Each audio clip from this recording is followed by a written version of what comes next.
DFM Radio Musik Asli Indonesia. DFM Mania tiba saatnya talk show inspirasi dan mandiri.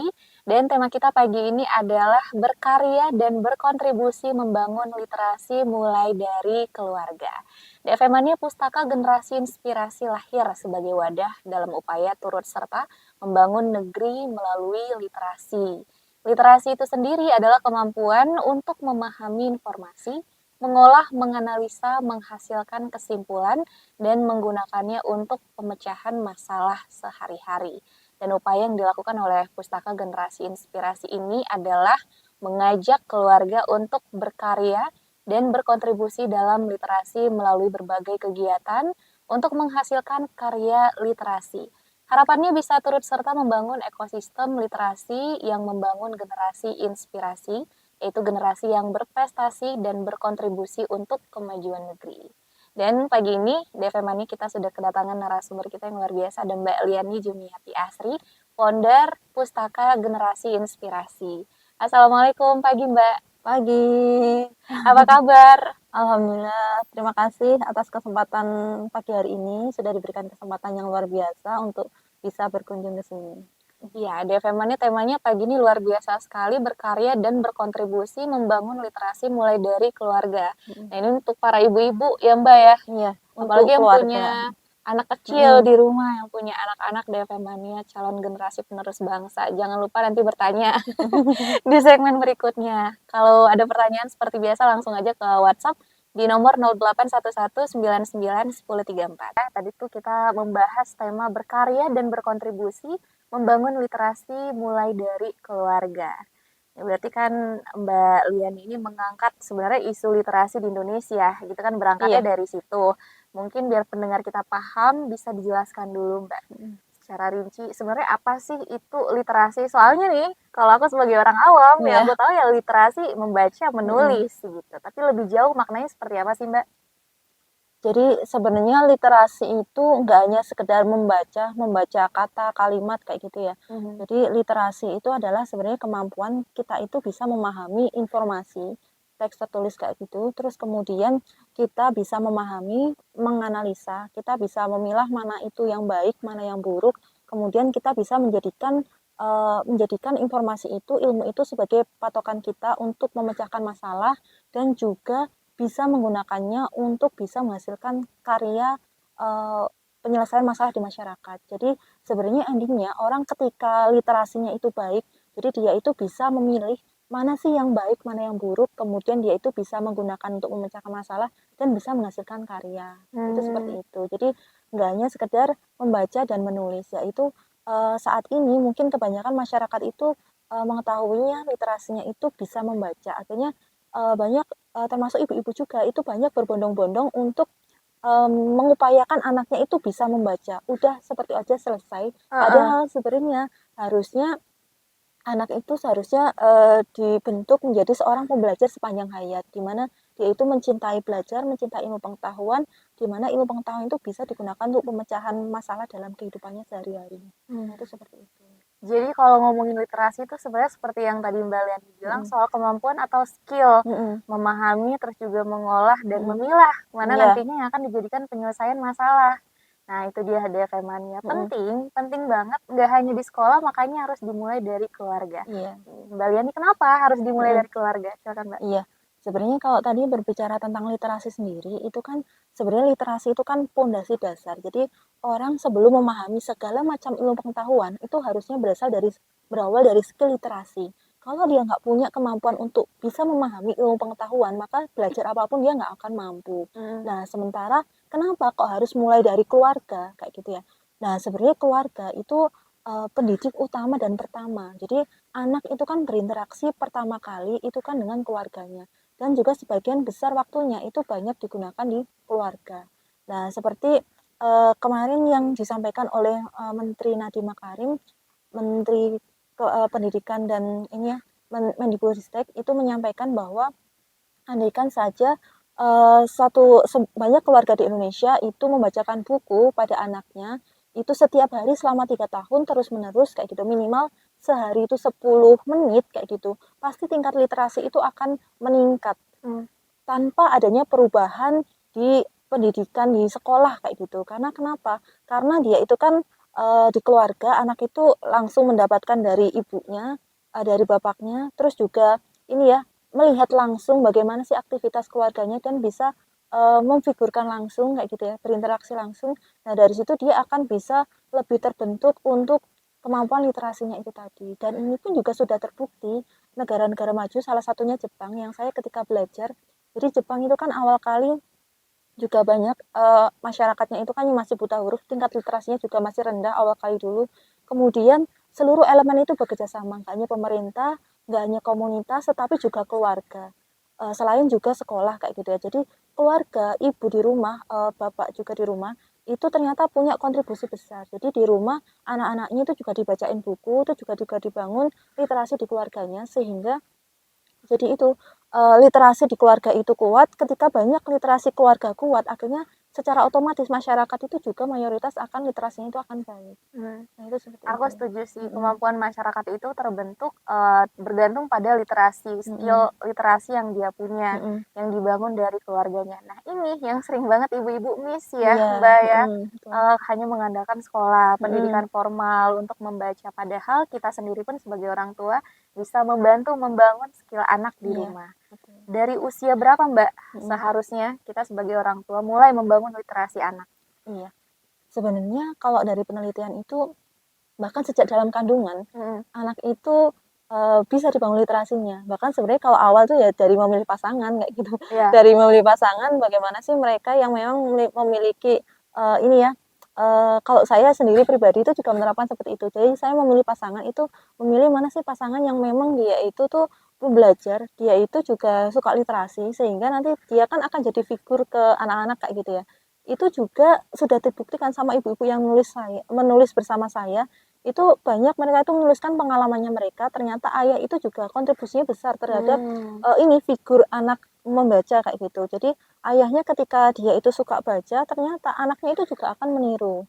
Nah, termasuk juga ketika proses kita hamil kayak gitu ya. Anak itu ketika dalam kandungan sering dibacain buku, itu ternyata juga berefek ketika dia pas setelah lahir kayak gitu.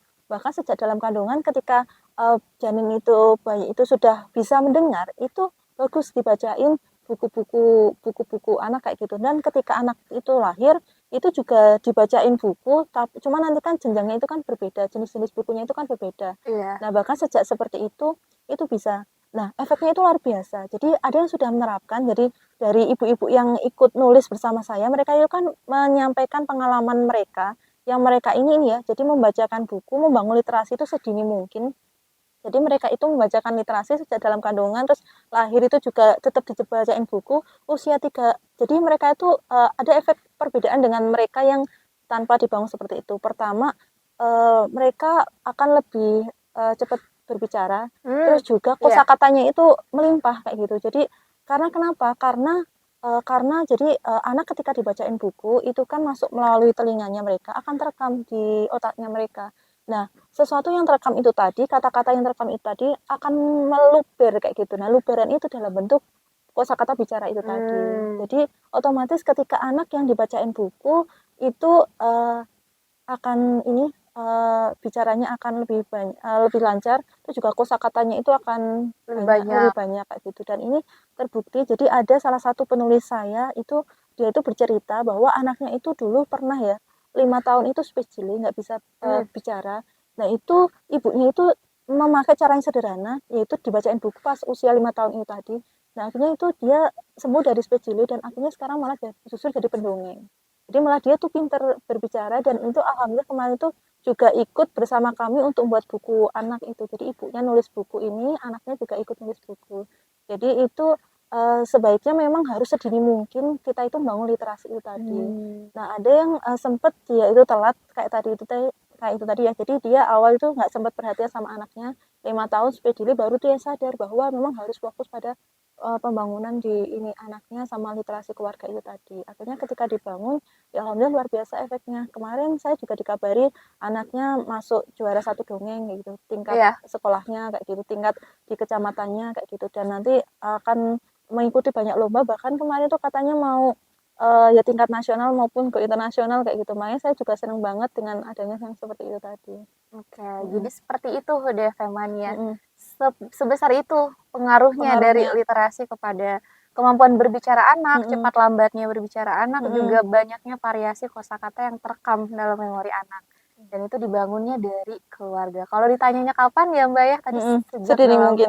kandungan, bahkan Iya, sejak memilih pasangan. memilih pasangan pun harus Cuman diperhatikan. cuman yang belum misalkan, "Oh saya belum menerapkan itu," nggak apa-apa, dimulai dari sekarang aja nggak apa-apa kayak gitu. Itu ada kan, dari ibu-ibu yang mempraktekkan kemarin itu kan dia mulai dari anaknya 5 tahun, bahkan mungkin ada yang telat mungkin SD, nggak apa-apa, yang penting dimulai dulu aja kayak gitu. Mhm. Jadi nggak usah ini.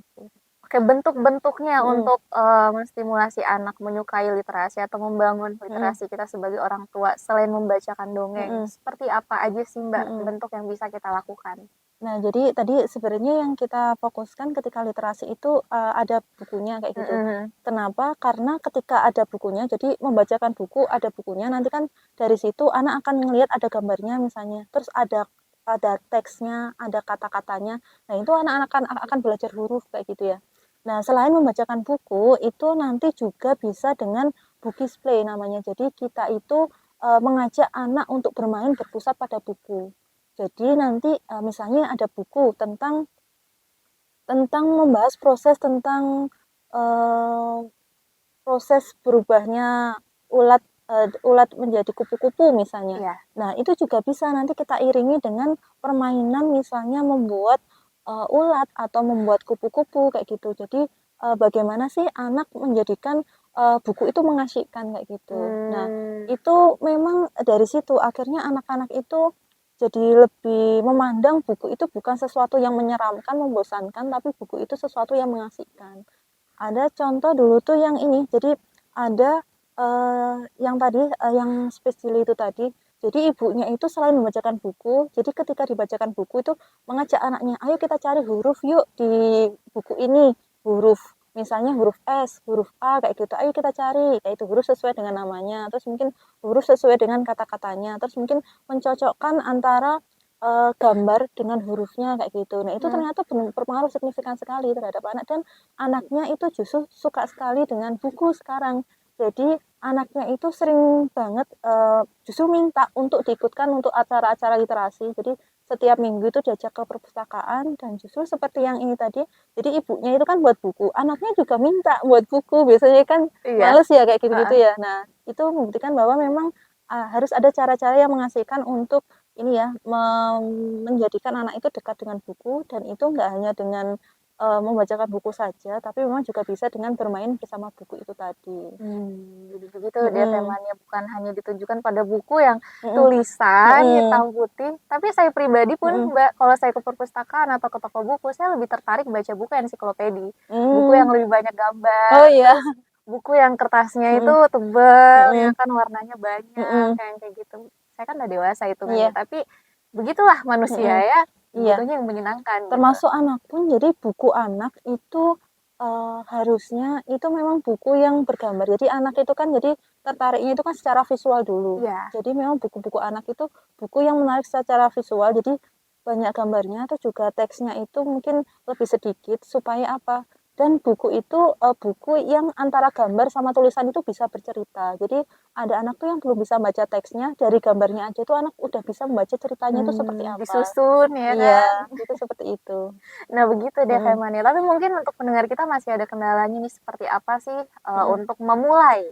Nah, nanti kita bakal bahas di segmen berikutnya dari Pustaka Generasi Inspirasi ya, Mbak, Iya. ya. Mbak Lian ini adalah founder-nya dan di sana ada banyak sekali buku-buku yang ditulis Mhm. oleh ibu-ibu yang ada di dalam komunitas ini. Iya. Pengalaman-pengalaman mereka bagaimana Mhm. cara membangun literasi untuk anak yang dimulai dari keluarga. Mbak Liani, kalau tadi di segmen berikutnya kita udah bahas tentang latar belakangnya, kenapa mengangkat isu literasi, juga tingkat literasi di Indonesia, juga seberapa berpengaruh sih literasi ini terhadap masa depan anak yang tentunya bisa dibangun dari keluarga.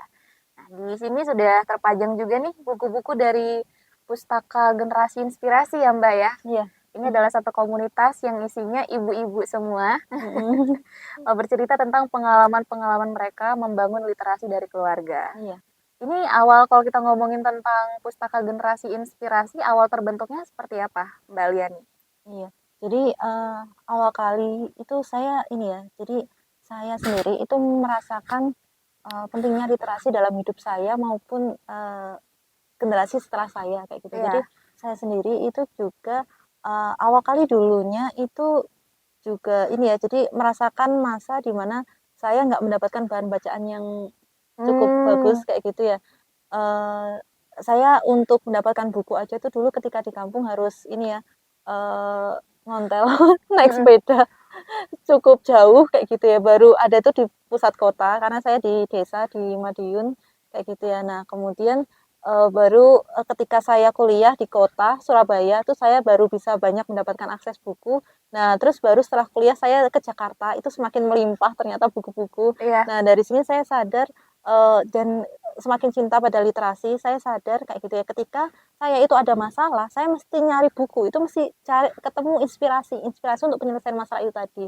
Dan saya itu berpikir, oh ternyata sepenting itu ya, ilmu buku itu pada hidup saya kayak gitu ya. Saya pengen juga anak saya maupun generasi-generasi ke depan itu juga bisa seperti itu. Jadi ketika ada masalah, bukan galau berkepanjangan kayak gitu ya, tapi refleksnya itu adalah nyari solusi. Dari mana? Ya dari ilmu pengetahuan, dari baca buku, dari sumber-sumber informasi yang valid kayak gitu.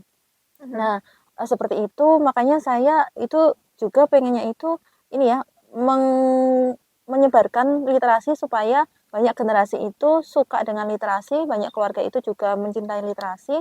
Tidak hanya itu saja, saya pengen itu ketika saya itu merasa ini ya, jadi ketika baca buku masalah saya terselesaikan, saya juga pengen seperti itu, pengen menghasilkan karya di mana karya itu bisa membantu solusi banyak orang kayak gitu. Atau membuat buku anak di mana buku anak itu bisa menginspirasi, nilai-nilainya itu bisa bermanfaat dan akan tertanam pada anak itu sampai sepanjang hidupnya kayak gitu. Jadi saya membaca penelitian, jadi ada anak yang dibacain buku ketika masa anak-anak ternyata, nilai-nilai yang dibacakan pada buku itu tadi ketika masa anak-anak itu sampai dewasa itu terus teringat. Nah itu betapa baiknya kalau kita misalnya membuat buku-buku anak yaitu nilai-nilai itu baik, terus kemudian banyak dibaca oleh, anak-anak di Indonesia, itu pasti generasi-generasi ke depan itu juga akan banyak yang, terbentuk menjadi generasi yang luar biasa, generasi yang bisa menginspirasi.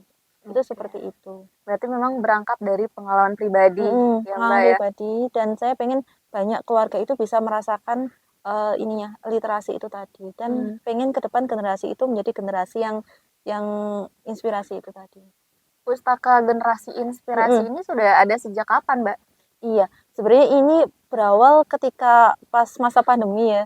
Jadi dulu, pas saya sebelumnya itu kan memang bekerja di pembinaan moral remaja.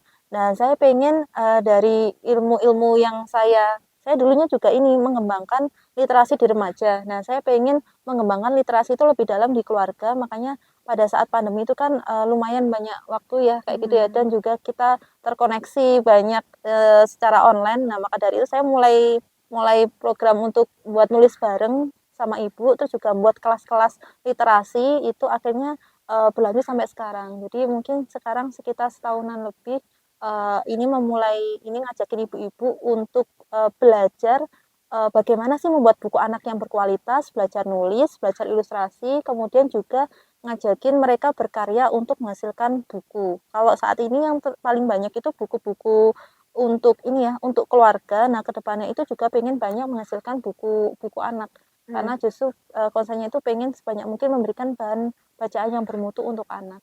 Oke, Iya, jadi memang kalau sekarang, pasarnya untuk ibu-ibu, mhm, kalangan ibu-ibu, keluarga juga yang iya, ingin membangun literasi anak. mhm, Nah, ini judulnya juga macam-macam deh, iya, Femanis, seperti yang ada di tangan Nurul yang ini nih, mhm, warna-warni read aloud. iya, Nah, ini berisi tentang pengalaman-pengalaman ibu-ibu iya. Jadi membangun literasi. itu pengalaman ibu-ibu, bagaimana sih mereka itu membacakan buku secara nyaring. Jadi ternyata ada cara yang cukup sederhana. Jadi dengan kita itu hanya membacakan buku secara nyaring Mhm. setiap hari 10 menit, itu ternyata efeknya itu luar biasa. Nah, di situ diceritakan bagaimana sih keajaiban-keajaiban yang mereka dapatkan selama membacakan buku secara nyaring itu tadi. Oke, sebentar Mbak, aku mau Mm-mm. nanya nih. Iya, Read aloud berarti membaca secara secara nyaring. nyaring. Nyaring yang Mm-mm. dimaksud di sini apakah harus suaranya keras atau harus diperagakan dengan suara-suara yang berbeda? Misalkan kalau Mm-mm. dongeng kan seperti itu Iya, ya. iya. Itu seperti apa maksudnya? Nah, membaca nyaring itu kita tentunya ada bukunya. Mm-mm. Nah, nanti kita membaca buku itu sambil menunjukkan ilustrasi bukunya, kata-kata di dalam bukunya, dan itu memang dibunyikan secara nyaring. Supaya apa? Supaya anak itu, jadi anak itu kan ini, jadi proses ketika anak sesuatu masuk ke dalam otak itu kan dari suara dulu. Iya. Dari suara nanti terekam, terus kemudian dari mata mereka juga merekam. Nah, dari situ nanti ketika menumpuk itu mereka akan meluber gitu ya, kayak air Mm-mm. ketika banyak di dalam bejana, misalnya di dalam misalnya apa gelas itu banyak dituang air, pasti kan nanti akan meluber. Nah, luberan itu berupa kosakata itu tadi, kosakata bicara, sama juga dengan menulis tadi. Jadi anak-anak yang sering dibacain nyaring itu mesti mesti lambat laun akan begitu, akan mengeluarkan dari apa yang dibacakan itu tadi. Jadi awal-awal biasanya misal ketika membacakan buku mungkin anaknya lari-larian, terus juga anaknya nggak mau diam kayak gitu. Ada ibu-ibu tuh yang nih dibacain terus aja, jadi bahkan ibunya bacain buku nanti anaknya lama-lama noleh gitu, apa sih kok seru ya ibu ini bacain Iya. buku ini kayak gitu. Nah itu akhirnya mau dengerin, mau fokus kayak gitu ya, dan memang dengan membacakan nyaring ini akan menambah konsentrasi anak sih, menambah fokus anak. Jadi kalau misalnya kita di gadget itu kan layarnya cepat, anak itu kan justru fokusnya itu kan cepat terganti kayak gitu Iya. ya. Nah, justru untuk anak-anak yang memang kurang fokus dibacaan buku itu adalah solusi, karena itu akan ini ya, tingkat menambah daya fokusnya anak. Makanya ketika di sekolah itu tingkat konsentrasinya itu akan lebih tinggi dengan dibacain buku secara nyaring ini tadi. Tuh DV Iya. Mania, read aloud. Jadi Baru juga baru tahu ini. iya, caranya itu sederhana sekali. Mungkin banyak yang kemarin bilang, aku tuh nggak bisa, apakah harus jadi seperti pendongeng seperti Apakah harus ekspresif gitu mm, kan? enggak, sebenarnya anak itu jadi suara yang terbaik menurut anak itu suara ibunya. Jadi malah justru anak itu akan senang ketika dibacain buku oleh suara ibunya, sejelek apapun suara ibunya. Tapi bagi anak itu adalah suara yang paling baik menurut anak. Tuh Seperti DV itu. Mania. Iya. Ini juga ada nih Mm-mm. permasalahan di tengah-tengah masyarakat. Mm-mm. Mungkin sampai sekarang masih banyak yang Mm-mm. menerapkan ini. Bahasa bayi. Nah, itu Mm-mm. kan bukan bahasa buku ya, Mbak. Mm-mm. Misalnya, "Ih, apa sih jangan begitu sayang," begitu. Ini Iya. pakai bahasa Iya. bayi. Itu seperti apa Mm-mm. dampaknya untuk literasi anak? Iya, jadi memang harusnya ketika ke anak kita itu harus menyampaikan kosakata yang benar kayak Yang benar gitu. ya. Iya, ya, dengan huruf pengucapan yang benar supaya apa? Supaya anak oh kata yang benar itu pengucapannya seperti itu kayak gitu. Misalnya kotor kayak gitu. Ya, ya kita sebutkan kata kotor, jangan kotol kayak gitu. Jadi memang harus benar-benar sesuai dengan kosakatanya itu supaya nanti ini terekam. Anak itu walaupun misalnya dia itu diem aja kayak gitu seolah-olah nggak mengerti, tapi dia itu merekam apa yang kita sampaikan. Makanya dibacain buku aja terus kayak gitu. Nah, lama-lama kosakata-kosakata di buku, bahasa buku Mm-mm. itu akan terekam oleh anak. Nah, kenapa harus buku? Karena bahasa buku itu berbeda dengan bahasa ketika kita ngobrol. Bahasa tutur. Bahasa tutur kayak gitu. Misalnya ada buku-buku kan yang muatan sastranya itu ini ya bagus kayak gitu Iya. ya. Misalnya anak misalnya bisa bisa muncul kata-kata aku pengen diskusi kayak gitu, aku melihat senja kayak gitu. Nah senja itu kan nggak mungkin kalau kita misalkan Bahasa tutur disebutkan ya. Sore jarang paling. sekali iya kayak Heeh. gitu. Nah itu lumayan, jadi anak-anak biasanya sih ceritanya ibu-ibu yang sudah membacakan buku itu tadi, jadi anaknya itu jadi berbeda gitu loh kosakata yang dikeluarkan dengan anak-anak keseharian teman-temannya sehari-hari kayak gitu. Jadi Terbiasa memang dengan bahasa yang baik dan iya benar. betul Ini kayak aku gitu. ingat salah satu selebgram anak nih di Mhm. TikTok, Iya, Instagram, Syabira Alula. mhm, iya Nah, dia betul, kan dididik sama orang tuanya memang menggunakan bahasa mhm, Indonesia yang baik dan benar. iya betul, Dan keluarannya, outputnya jadi seperti itu. mhm, Anaknya berbicaranya benar, terus berbicaranya lancar, mhm, mudah dipahami, dan juga terlihat smart gitu ya iya, dalam iya, menyelesaikan masalah. Oke, Mbak Lian, mhm, back to the topiknya. Ini iya, kalau soal pustaka generasi inspirasi ini kan berarti sudah setahun terakhir mhm, mhm, semenjak pandemi. Sudah ada iya. berapa Mbak anggota di komunitas ini?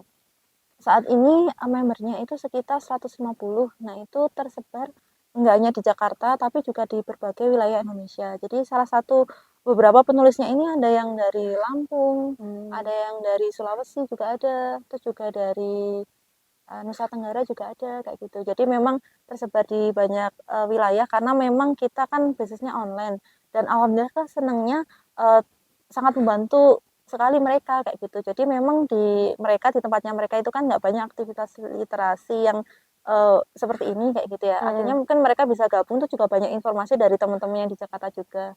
Ada salah satunya yang di Lampung. Jadi dia itu salah satu pustakawan yang memang menggerakkan literasi di sekolahnya.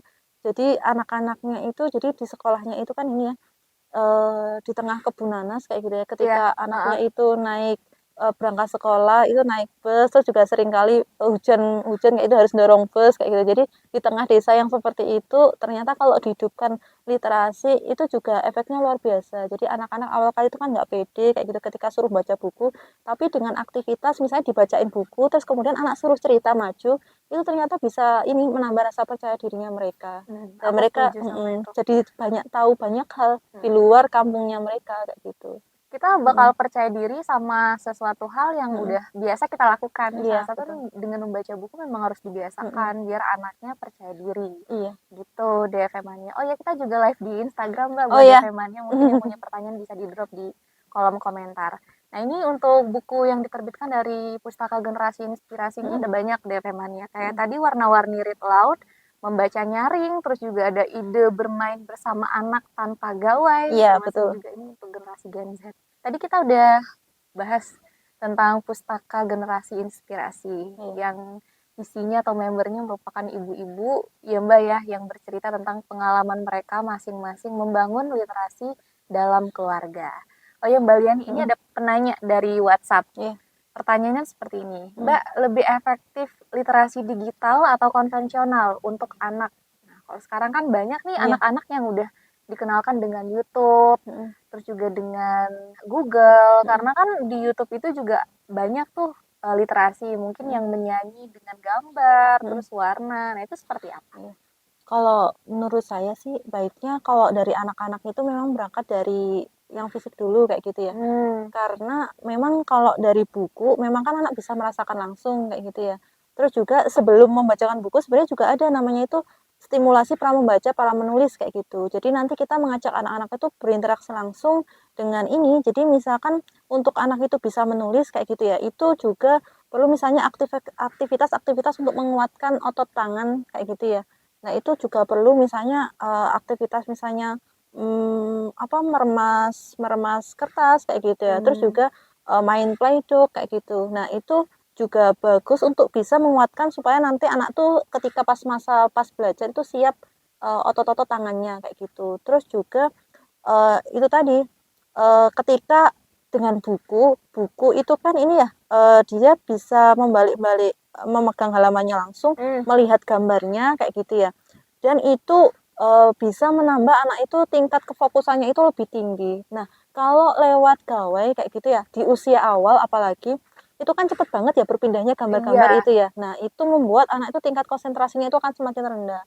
Nah, makanya dari situ anak justru ketika suruh duduk fokus untuk belajar itu akan susah, lebih susah. Nah, makanya untuk meningkatkan kemampuan untuk ini ya, kefokusan pada saat masa belajar, misalnya anak pas menginjak jenjang SD kayak gitu ya, itu justru ketika kita rutin membacakan buku tingkat fokusnya akan tinggi, itu juga otot-otot tangannya itu bisa untuk menulis itu juga baik kayak gitu, justru nanti anak akan semakin siap pas masuk SD kayak gitu. Nah, ketika kemarin tuh banyak ya ibu-ibu yang kebanyakan itu mau masuk SD misalnya TK itu di-drill kayak gitu ya, baca buku sama nulis membaca sama nulis kayak gitu. Nah, itu biasanya membuat anak itu cukup stres, akhirnya malah dia itu nggak suka belajar.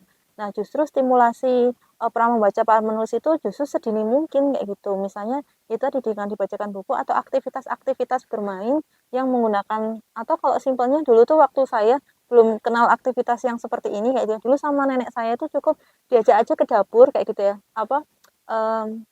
Diajak misalnya ada itu cabai, itu metikin cabai kayak gitu. Terus juga nyiapin bumbu-bumbu dapur, itu ternyata juga bisa ini melatih otot motorik. tangan kanan, otot tangan, otot halus itu tadi sehingga bisa lebih siap. Dan juga ketika dibawa ke dapur itu kan misalnya menyiapkan bahan makanan kayak gitu, "Ayo cabenya 5," kayak gitu, "Ayo kamu hitung 5," kayak gitu. Terus juga bawangnya berapa. Nah, itu juga melatih, literasi numerasi. Nah, ternyata itu ngefek banget. Jadi selama ini saya itu sebenarnya diajak belajar tapi nggak ngerasa kalau itu sedang belajar kayak gitu. Nah, itu ternyata ya luar biasa efeknya. Jadi ketika pas masuk sekolah itu udah siap kayak gitu. Nah, sebaiknya sih memang ketika pas usia usia anak-anak di bawah 5 tahun itu diperbanyak yang interaksi secara langsung kayak gitu. Oke, Itu seperti memang itu. ada himbauan dari pemerintah untuk memperkenalkan literasi digital, tapi bukan Mhm. berarti sejak dini ya, Iya, Mbak, ya. iya, Justru iya. alih-alih memperkenalkan dengan literasi digital seperti katakan gawai atau Mhm. YouTube, lebih baik memperkenalkan anak dengan yang konvensional, buku Buku. fisik, begitu. Iya. Di sini aku baca ada menikmati aroma kertas, Mhm. juga bisa Iya. dibiasakan pada anak ya, Mbak, Iya, ya? iya bisa.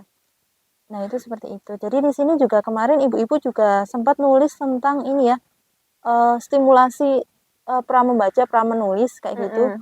Nah, itu juga banyak kisah-kisah bagaimana sih mereka, ide-idenya itu seperti apa aja untuk bisa menstimulasi membaca dan menulis di usia dini. Jadi Iya. anak-anak itu akhirnya bisa mengenal aktivitas literasi itu yang secara menyenangkan, nggak seperti misalkan kan anak kerasa dipaksa untuk belajar membaca kayak gitu ya, akhirnya efeknya mereka sepanjang hidupnya itu nggak suka belajar kayak gitu, itu Fobia sama buku cukup ya? bahaya bagi anak karena kan Mhm. kita sepanjang hidup kan menemui masalah, nah kalau nggak suka belajar, nah itu kan lumayan bagi hidupnya kayak gitu. Iya. Iya itu seperti itu.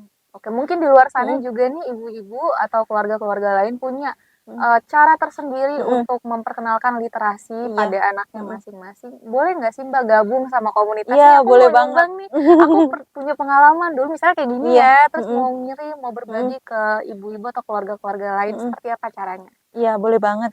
Jadi ini kan saya membuat ini kan karena gini, kan ada kesenjangan gitu ya. Ada mereka keluarga itu kan yang ini ya sudah memiliki pengalaman-pengalaman, ilmu-ilmu yang bisa Iya, membangun literasi baik di keluarganya. Sementara ada keluarga itu yang ada yang belum kayak gitu. Nah, saya pengen menjembatani ini bagaimana ibu-ibu yang punya pengalaman yang cukup sukses berhasil untuk membangun literasinya itu dituliskan dan dibagikan kepada keluarga yang lain. Salah iya, satunya lewat mhm, ini buku ini nanti dibaca oleh keluarga-keluarga lain akhirnya kan bisa bermanfaat kayak gitu. Nah, ini caranya bisa nanti, kalau kami biasanya ini selalu update di Instagram kami, yaitu di @pustaka_generasi_inspirasi.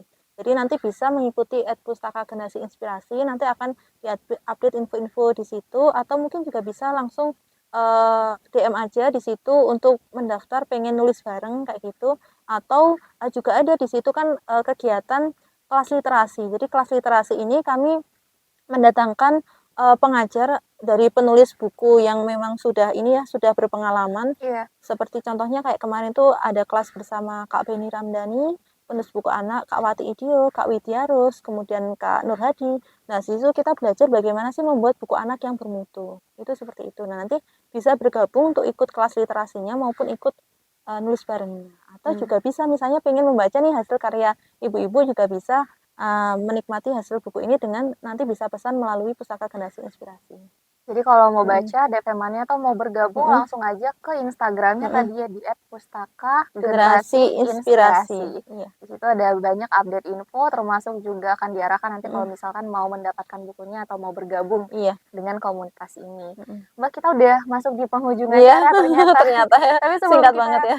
sebelum kita tutup aku Mhm, mau minta tips, mhm, dari Mbak Liani mumpung masih di sini mhm, buat pendengar kita, DFM Mania, iya, tips dalam memotivasi membangun literasi mulai dari keluarga. Silakan, Mbak. mhm. Iya, kalau menurut saya, ini ya supaya anak atau keluarga itu termotivasi untuk literasi, menurut saya itu ciptakan suasana yang menyenangkan, yang mengasihkan kayak gitu ya. Bisa mungkin dengan cara-cara yang sederhana, tapi itu efeknya luar biasa ya seperti membacakan buku secara nyaring. Terus juga perlu diperhatikan buku anak yang dibacakan itu sebaiknya kalau untuk buku-buku anak itu harus buku yang ini ya, buku yang ada ilustrasinya, yang dengan buku bergambar, terus juga bukunya itu sesuai jenjang jenjang anak ya, jenjang anaknya itu seperti apa. Terus juga bisa mengajak anak untuk beraktivitas yang mengasihkan bersama buku, seperti misalnya kita book display seperti itu. Terus juga bisa kita bergabung dengan mungkin komunitas-komunitas literasi seperti misalnya gabung di Pustaka Generasi Inspirasi, nanti akan bisa berbagi dengan ibu-ibu yang selainnya, mendapatkan ilmu, dan juga kita bisa bareng-bareng menghidupkan literasi. Itu seperti itu. Ya, terima kasih banyak untuk Mbak Liani Jumiati Asri, founder Pustaka Generasi Inspirasi, untuk waktunya Mbak sudah sharing. Semoga obrolan kita pagi ini memberikan insight yang lain atau insight positif bagi ibu-ibu juga keluarga di luar sana untuk lebih sadar akan pentingnya literasi yang dibangun dari keluarga, khususnya untuk anak-anak ya Mbak ya. Untuk DFM yang ketinggalan, nanti videonya kita post di YouTube kita di 103,4 DFM. Jangan lupa di subscribe, like, comment, and share juga. Akhirnya Nurul yang bertugas serta Mbak Liani pamit. Wassalamualaikum warahmatullahi wabarakatuh.